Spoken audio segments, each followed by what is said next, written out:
President Donald Trump says it is the toughest decision of his term when to reopen the economy from the coronavirus shutdown.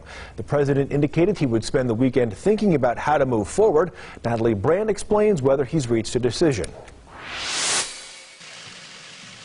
President Trump is preparing to announce as early as tomorrow a new team of doctors and business leaders to help determine when and how to reopen the country. We'll be announcing names on Tuesday who's on that, and that'll play a role, but ultimately I have to make that decision. The White House is eyeing May to possibly get people back to work, but some in hard-hit areas are concerned that may be too soon. We start to get back on our feet too soon. I fear, based on the data we're looking at, that we could be throwing gasoline on the fire. There's no question we're going to be opening at some risk. I think that's inevitable. There's a lot of pressure right now from the business community on not just the administration but governors as well to start reopening the economy. But Dr. Anthony Fauci has said economic decisions will be dictated by what the virus is doing. It's going to be depending where you are in the country, the nature of the outbreak that you've already experienced, and the threat of an outbreak that you may not have experienced. A New York Times report says Dr. Fauci and other medical experts recommended social distancing in mid to late February, weeks before the White House guidelines were put in place.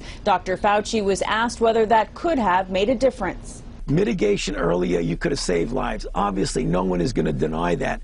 But what goes into those kinds of decisions is complicated. But you're right. I mean, obviously, if we had right from the very beginning shut everything down, it may have been a little bit different. But there was a lot of pushback about shutting things down back then. President Trump pushed back on the New York Times story, calling it fake news, and he retweeted a tweet that included the hashtag #FireFauci.